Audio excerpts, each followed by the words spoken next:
Padre de misericordia que creaste todas las cosas.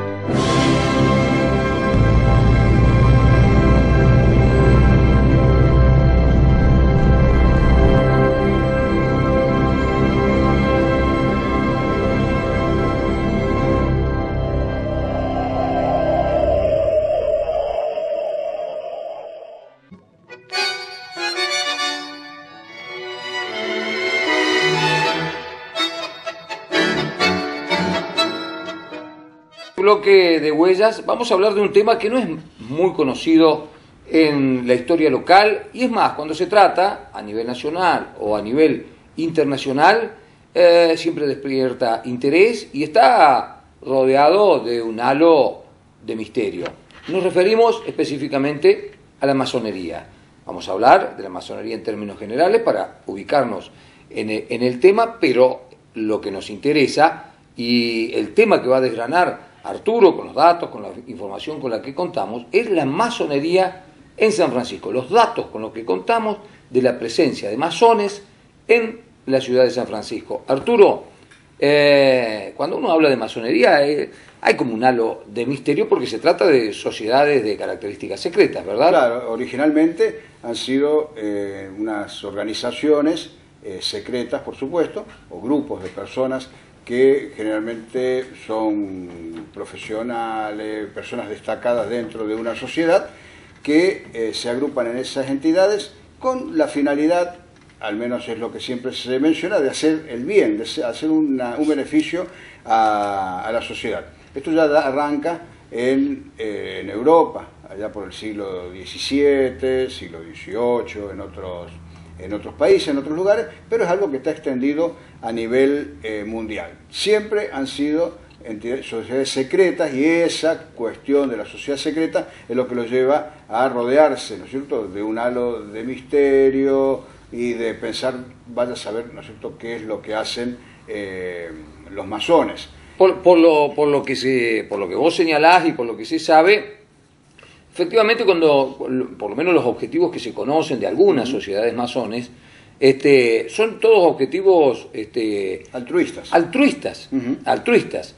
Y es como que se confabulan para ejecutarlos. Lo que Claro. sí, después eso se ha traducido en muchos casos en sociedades que persiguen también finalidades de beneficios personales, porque entre los miembros después se prestan favores, se ayudan, y buscan acceder al poder y desde esos lugares también obtener algunos beneficios personales. Claro. El tema es que precisamente el origen que se le da a la masonería es como que fueron constructores Sí.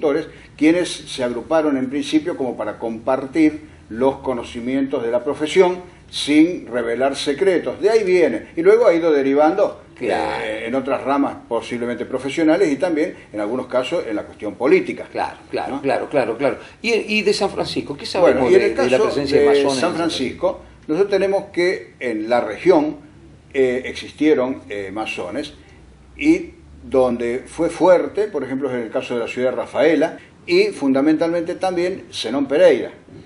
Zenón Pereira, el fundador de la colonia de Zenón Pereira, el pueblo de Zenón Pereira, era masón, y en Zenón Pereira mismo se han realizado charlas y reuniones de difusión de la masonería, y la explicación también que hay, que precisamente como tiene que ver esto como un símbolo de alguna manera, que la traza urbana hasta de Zenón Pereira está como en diagonales, que va marcando lo que sería como un símbolo masón. El símbolo de la masonería, que es un... Los símbolos de la masonería son la escuadra, y el compás. Ahí la está. escuadra y el compás, que son símbolos referidos a las virtudes, al espíritu, a la parte material también. La escuadra es, lo cierto, lo que da como la rectitud, y la apertura incluso del compás a 45 grados tiene un significado, a 60 otro, a 90 otro, es un poco el grado de perfeccionamiento que tiene el masón. El masón va escalando posiciones dentro de una agrupación. Arturo, y decíamos... ¿y la pertenencia a la masonería la traían los inmigrantes de Europa o la adquirían ya aquí en la Argentina? No, posiblemente algunos de ellos ya eran masones en Europa y acá volvieron a fundar logias nuevas. Claro. Bueno, en el caso de San Francisco, estamos hablando de un siglo atrás, en el año 1916, ya había constituida una logia masónica que se llamaba Porvenir Social. Ese era el nombre de la entidad. No hay una fecha después ni de cuándo comenzó, pero tampoco de cuándo termina. Pero tenemos datos de que en esa época funcionaba. 100 años atrás teníamos en San Francisco una logia masónica Porvenir Social. Posiblemente la masonería en San Francisco se haya extendido hasta la década del 30, posiblemente. Te digo por qué. Y que tal vez, esto no está el dato tampoco, pero tal vez haya sido masón el que era director de la Escuela Normal, Cecil Newton. En el monolito que en el cementerio recuerda a la memoria de Cecil Newton, que falleció en el año 35, está el símbolo de la masonería con la escuadra y el compás. Bien. Es el único que yo vi, y otras personas que también buscaron dentro del cementerio símbolos masones, no lo han visto, no han visto otros, excepto el que está en la placa de Cecil Newton. El monumento de Cecil Newton fue hecho por un constructor de San Francisco, que es una persona que desarrolló varios proyectos de monumentos también en la ciudad, que se llamaba Ugo Faciani. No hay una versión o una noticia que diga que Faciani era masón, pero por lo menos en ese monumento está. Entonces yo suponemos, quienes también estuvimos hablando sobre el tema, que el símbolo masón está en la tumba de Newton porque el muerto era masón, no claro. Porque el arquitecto... No porque el arquitecto claro, o el constructor haya sido masón. Entonces se supone que si está presente el símbolo, por lo menos Newton tendría que haber sido masón. Sin embargo, sí. Los datos que tenemos de 1916 no provienen de Cecil Newton. No, es de otra gente. Esto surge un poco por un escrito que en el diario La Voz de San Justo hizo en el año 16. Amadeo Belén Cabrera escribe una nota sobre la masonería local, sin identificarse él como masón, pero criticando a la masonería de San Francisco como gente que llegaba a integrarse en la masonería local, en algunos casos por simple curiosidad, ¿no es cierto? Y otros, así porque tenían verdadero interés de pertenecer a una logia masónica, y otros más decían por vanidad. Es decir, porque suponían que pertenecer a una logia masónica te podía elevar tal vez socialmente, pero teníamos en cuenta también por otro lado que era secreto. Claro. Entonces la sociedad tampoco sabía que vos pertenecías a la logia masónica. No obstante, él critica bastante la calidad, digamos, de las logias masónicas locales. Creía que le faltaba alguna rigurosidad que en otros lados tenía. En fin. No las criticaba por la existencia a las logias. Nada. Al contrario, él era masón. Él después, al año después se sabe que él era masón. Y él escribe, en ese momento, yo aquí traje un escrito porque es interesante tenerlo presente y decirlo con las palabras que Belén Cabrera que él utilizó en 1916. Dicho, ¿no? Él había escrito en el año 16, dice, rematando esta crítica que él le hacía, dice, hoy los hermanos de este valle, el tema de los hermanos es que se consideran ellos todos hermanos. Por eso, precisamente después, cuando muere en el año 17 Luis Amalvi, que también era masón, era un hermano venerable, que es decir, que ya tenía un rango. Tenía un rango, había escalado dentro de lo que es de la logia. La logia, dentro de lo que es la estructura de la logia. Dentro de la logia, Porvenir Social, que era la nuestra de San Francisco. Dice, hoy los hermanos de este valle, abatido su taller por inercia colectiva, se dedican a la tarea de perseguirse mutuamente. Ora, atacando la obra ajena en los distintos negocios de la vida, algo fuera de la logia masónica. Sí, señor. Éramos comerciantes, pero nos perseguimos, claro, nos ayudamos como era al principio claro. ese de la masonería. Atacando la obra ajena en los distintos negocios de la vida, ora calumniando a los hermanos en la fe jurada, al sentirse vencidos en la lucha cotidiana ante el éxito ajeno. O sea, se traicionaban afuera, por envidia. Por envidia. Claro. Dice, claro, y eso rompía con en los cánones de la logia. De la logia, que es precisamente la solidaridad, exacto, la hermandad. Y ayudarse. Pero cuando salían de la reunión y de lo que fuese, comercialmente se mataban, dirían hoy. Se criticaban. Y competían muy fuerte en lugar de ayudarse. Sí, señor. Y dice, y mordidos. Que son características, si se quiere, perdón, Arturo, ¿no? ¿Sí? Que te interrumpo. pero que son algunas de las características que nos autoasignamos nosotros como sociedad. Al día de hoy. Aún hoy. Claro, un siglo después. Exceso de individualismo, un cierto conservadurismo excesivo y la envidia con una presencia social, digamos, demasiado marcada. Está bien. Mirá qué interesante, ¿no? Claro, fíjate vos que esto está marcado en una entidad que es absolutamente solidaria y lo está marcando él como crítica. Esta es la crítica que hace, no critica la existencia de la masonería, claro, sino el comportamiento de los masones locales. Exactamente. Vos fíjate, después vamos a terminar de leer el texto, sí. Fíjate que hay una cuestión también muy importante. Al día de hoy nosotros no sabemos, yo no lo sé, si hay masones o no en San Francisco, y si hubiese alguna logia masónica hoy en San Francisco. Operativa. Operando. Puede que haya masones de acá, de alguna logia en otro lugar, claro. Es posible. Tampoco sabemos cuándo terminó. El último dato lo tendríamos como en el año 30 con la muerte de Newton, que tampoco es 100% seguro, pero es un indicio. Es muy posible. Bueno, no prosperó, podríamos decir, en San Francisco la masonería, ni prosperó el cooperativismo. Sí, señor. Mirá qué lindo dato. Fíjate que no hay cooperativas en San Francisco. No hay cooperativas fuertes en San Francisco. Y hubo infinidad de intentos. Muchísimas. De hecho, hay algunas cooperativas, pero es como que no pueden crecer. Y no, vos tenés cooperativas de vivienda, pero no son de acá, en fin, y funcionan más como empresa casi, que como mientras que en lugares como Devoto, como Porteña, todos los pueblos de la zona. Claro, hay cooperativas fuertes. Tenés razón. Mirá San Francisco no tiene, qué linda comparación. ¿Sí? Y acá hubo infinidad de datos que hablan de un perfil social, ¿no? Por supuesto. Sí, señor. Bien, bien interesante. Bien, vamos de nuevo Las propias logias tenían dificultades por ese tema. Para su operatividad en San Francisco. Por el carácter de la gente. Sí, señor. Dice, bueno, los hermanos en la fe jurada, al sentirse vencidos en la lucha cotidiana ante el éxito ajeno y mordidos por la sierpe de la envidia, dejan que los eslabones fraternales sean rotos por los demonios de las pasiones.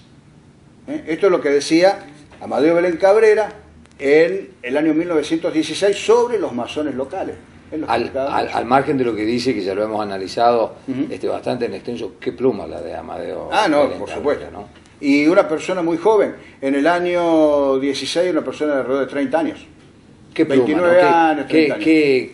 Qué excelente a la hora de manifestar pensamientos, ¿no? Muy claro. Muy clarito. Muy claro. Muchachos, aquí la logia no funciona. ¿Por qué no funciona? Porque somos envidiosos, porque nos juramos hermandad, pero cuando salimos competimos, no nos ayudamos, y eso hace que se rompan los lazos fraternales que hablaban ellos. Impecable. Bueno, al año siguiente muere don Luis Amalvi. Sí. Don Luis Amalvi era un extranjero, por supuesto, hermano venerable de la logia Porvenir Social, y había sido concejal en San Francisco y además también había sido director de la banda de música, de la banda municipal de música.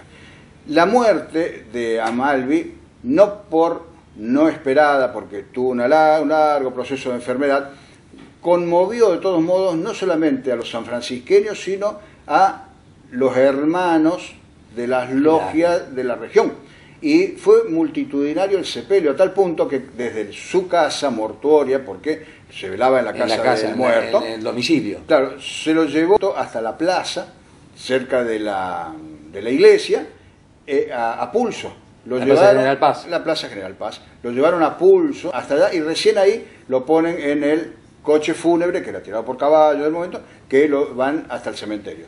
Y viene también un masón de Rafaela para hablar en la despedida al miembro de esta logia de este lugar. Claro que cuando eran personalidades importantes se utilizaba mucho en el cementerio hablar. Una despedida. Claro. Bueno, el sepelio fue, entonces, imagínate la situación del pueblo del año 17 en San Francisco, calles de tierra, casitas muy bajas, una multitud de gente acompañando el féretro de esta persona, llevándolo a pie, y al frente la banda de música, porque él había sido director de la banda de música. Ya tenía otro director, ¿no es cierto?, en ese momento, pero con Domingo Zanoli, que se llamaba el director en ese momento, van hasta la plaza donde estaba la iglesia, donde se hace la despedida de la misa de Luis Amalvi. Una misa ¿no es cierto?, que lo despiden a Luis Amalio. Porque hay que decirlo, la masonería no interfiere en la religión. No es, hay algunas que son laicas, pero no necesariamente son laicas. No, en absoluto. Es más, cuando hablan después en el cementerio, los que lo van a despedir, que de San Francisco hablan Amadeo Belén Cabrera, por supuesto, y Amadeo Belén Cabrera, sin nombrar a Dios, ¿no es cierto?, él habla de el gran arquitecto, que el gran arquitecto es el nombre que le ponen los masones a un ser supremo. Un ser supremo que es el organizador. Claro, que organizó el mundo, organizó el universo. El que hizo y el que hace el mundo. Claro, es el gran arquitecto del universo, claro. Ese es el nombre, se dirigen a él, ¿no es cierto? De modo tal que ese gran arquitecto del universo aglutina, si hay diversas religiones, a el hacedor de las diversas religiones. Y el otro que habla es Miguel Balengo, que también era de San Francisco, obviamente ahí queda revelado también como masón, y también con los conceptos de siempre, bueno, ponderando por supuesto la figura del desaparecido. Y pasado esto, ¿no es cierto?, no hay otra referencia después a la masonería en San Francisco. Evidentemente la logia Porvenir Social, que es la que estaba en el momento, tiene que haber continuado. Y fíjate vos que Amadeo Belén Cabrera, para ese tiempo, es cuando él funda su periódico y después el diario El Progreso. Y El Progreso es un nombre también vinculado a cuestiones masónicas, sí, ¿no? O sea, el masón generalmente, digamos, apunta hacia precisamente esto: el porvenir social, el progreso, el desarrollo, la fraternidad, la ayuda, la solidaridad. Esos son los principios que los unen a ellos. En San Francisco hubo gente que quiso desarrollarlo. No sabemos al día de hoy si hay o no hay, pero por aquellos indicios que hace un siglo atrás nos indicaba Amadeo Belén Cabrera, evidentemente no prosperaron. Usted que está viendo Huellas seguramente se ha enterado, como yo, de muchos datos que tienen que ver con esto, con la presencia de estas sociedades secretas en nuestra ciudad de San Francisco.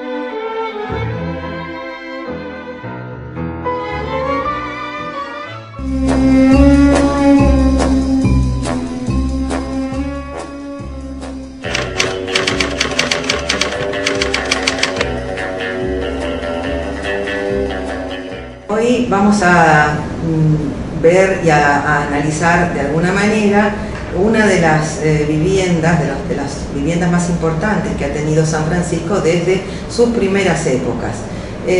Hablamos de la Casa Boero Romano, construida en el año 1929 y que se ubica entre el actual supermercado céntrico que tenemos y el molino harinero y silos de la familia Boero Romano. Esta construcción caracteriza por tener un estilo que se llama ecléctico. Su constructor, su diseñador, mejor dicho, fue el arquitecto Crescencio de la Rúa, el mismo diseñador y arquitecto que realizó el Jockey Club y el Palacio Municipal.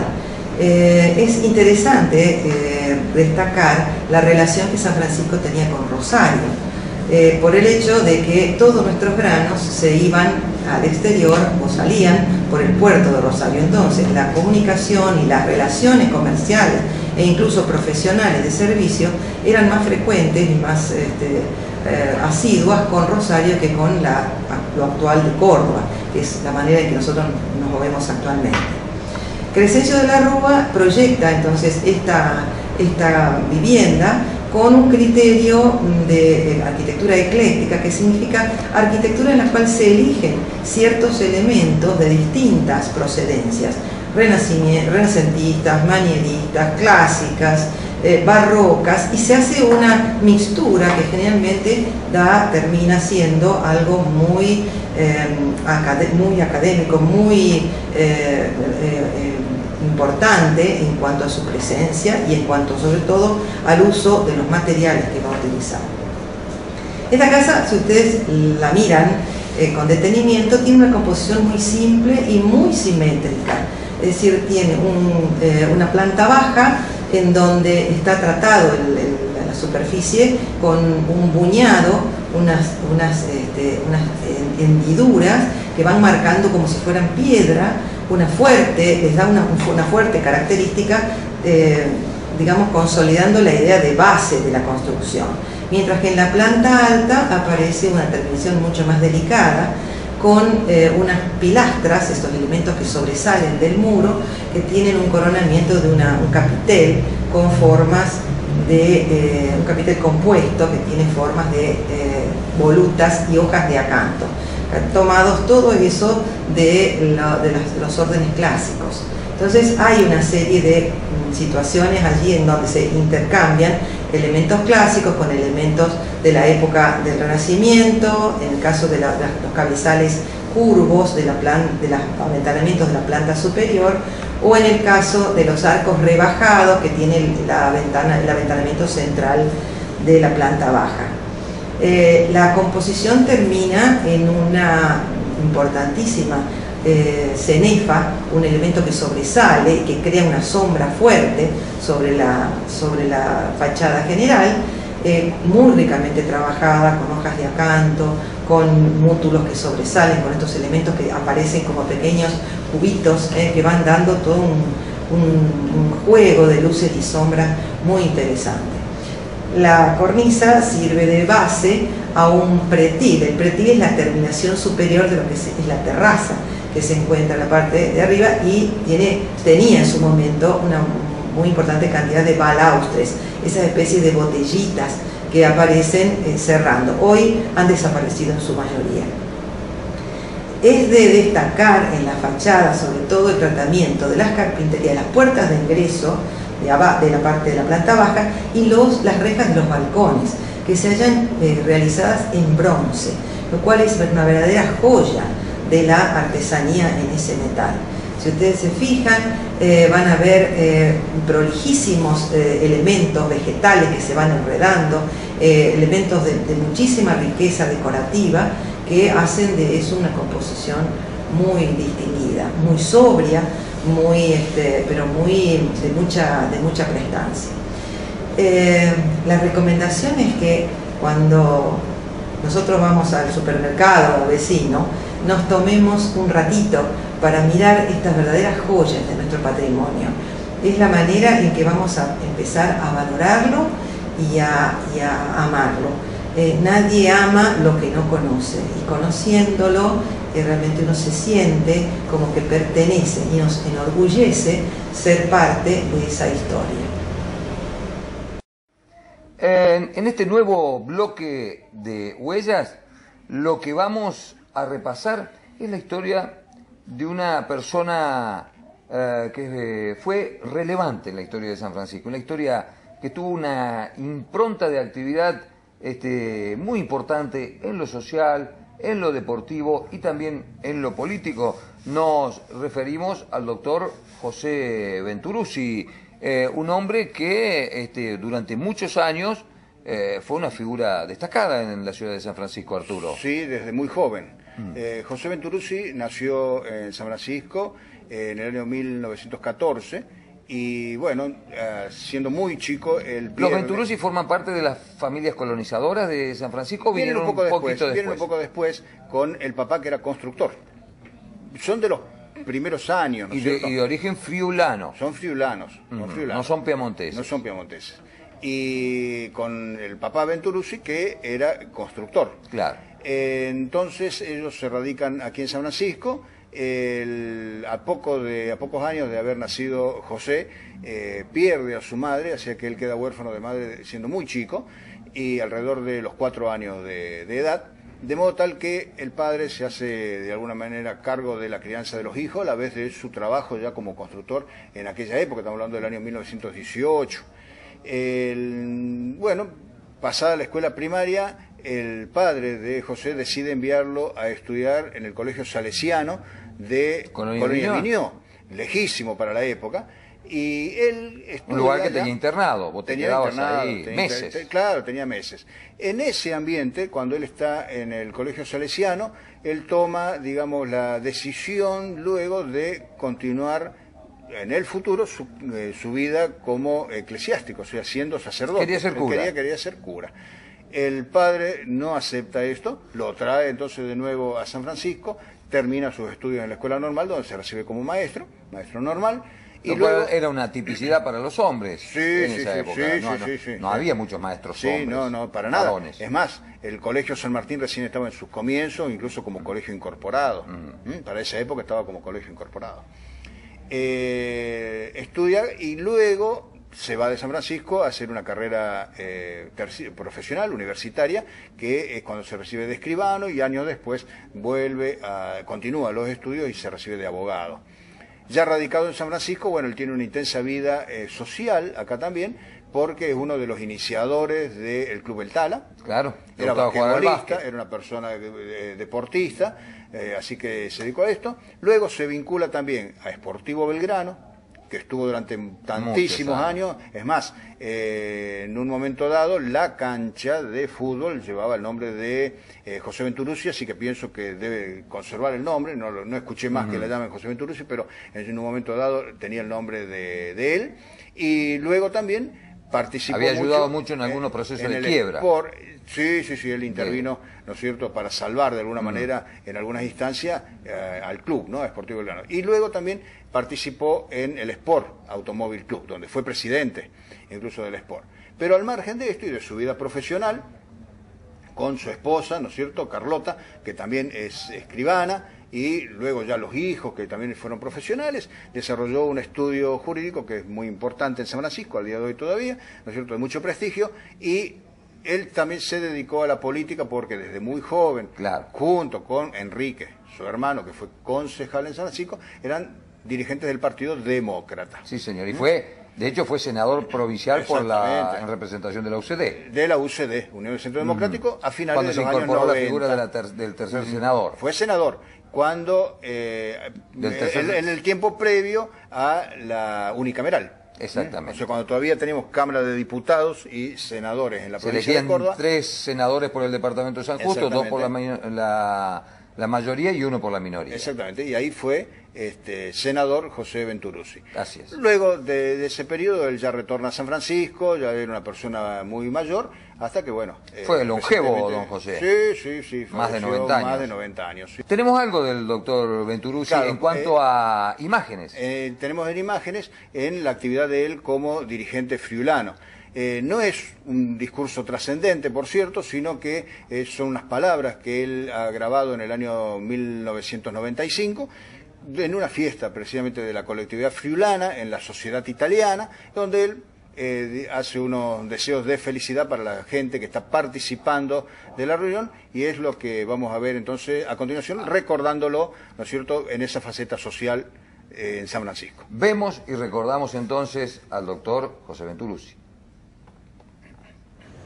Agradezco también en manera especial al presidente de esta Sociedad Italiana 20 de septiembre, al arquitecto Carlos Magistrello, que hoy nos honra con su presencia y que nos cobija en este magnífico y hermoso salón. Yo quiero también testimoniar nuestro agradecimiento a otras instituciones similares a la nuestra, italianas como la nuestra, al Centro Lombardo y al Centro Piamontés, cuyos representantes se encuentran esta noche con nosotros. Es costumbre en estas circunstancias que nosotros hagamos un raconto de nuestra actividad en esta ciudad de San Francisco. Sería un poco repetitivo y solo digo y solo expreso de que mantenemos vínculos con más de 100 centros friulanos de la República Argentina. Y es oportuno destacar que los centros friulanos como el nuestro tienen el propósito de mantener vivos los sentimientos y las tradiciones del Friuli, el venturoso porvenir que muchos de nosotros hoy podemos gozar. Yo termino, señores, porque no quiero incomodarlos con palabras. Ustedes vienen de alguna manera a tratar de hacer una fiesta de camaradería, de divertirse. Pero yo les voy a pedir que me permitan, para finalizar, hacer una invocación.